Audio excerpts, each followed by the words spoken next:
Dubai சர்வதேச விமான நிலையத்தின் மீது ட்ரோன் தாக்குதல் நடத்தப்பட்டதாக வெளியான தகவலைத் தொடர்ந்து விமான போக்குவரத்து தற்காலிகமாக நிறுத்தப்பட்டுள்ளது. இதனால் சர்வதேச பயணிகள் பெரும் பாதிப்புக்குள் உள்ளாகியுள்ளனர். ஈரான் மீது இஸ்ரேலிய ராணுவம் பெரிய அளவிலான வான்வெளி தாக்குதல்களை நடத்தி வருவதாக தெரிவித்துள்ளது. அதே சமயம் அமெரிக்க அதிபர் டிரம்பின் எச்சரிக்கையையும் மீறி உலகக்கோப்பையில் பங்கேற்போம் என ஈரான் அறிவித்துள்ளது. 98வது ஆஸ்கர் விருதுகள் இன்று அறிவிக்கப்பட்டன. மைக்கேல் பி ஜார்டன் தனது சின்னர்ஸ் படத்திற்காக சிறந்த நடிகருக்கான விருதை வென்றார். மேடையில் அவர் லியோனார்டோ டிகாப்ரியோவை கட்டிப்பிடித்த வீடியோ இணையத்தில் வைரலாகி வருகிறது. கேரள சட்டசபை தேர்தலுக்கான 47 வேட்பாளர்கள் கொண்ட முதல் பட்டியலை பாஜக வெளியிட்டுள்ளது. இதில் மாநில தலைவர் ராஜீவ் சந்திரசேகர் போட்டியிடுவது உறுதி செய்யப்பட்டுள்ளது.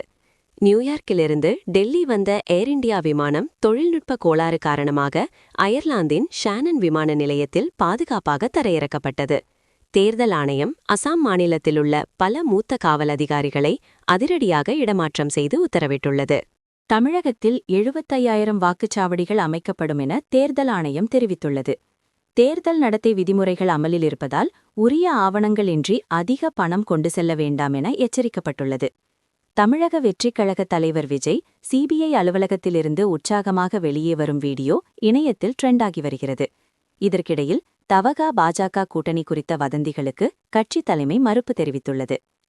சென்னையில் இன்று அதிகாலை ஒரு ரவுடி போலீஸ் என்கவுண்டரில் சுட்டுக்கொலை செய்யப்பட்ட சம்பவம் பெரும் பரபரப்பை ஏற்படுத்தியுள்ளது.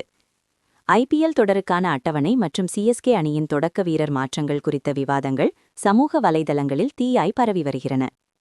போர்க்கால சூழலிலும் இன்று தங்கம் விலை எதிர்பாராத விதமாக பெரிய அளவில் உயராமல் இருப்பது நகை வாங்குவோருக்கு சற்று நிம்மதியை தந்துள்ளது.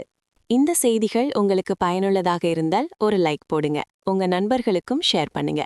மேலும் பல செய்திகளுக்கு தொடர்ந்து இணைந்திருங்கள். இது தமிழ் நியூஸ் 360. நன்றி, வணக்கம்.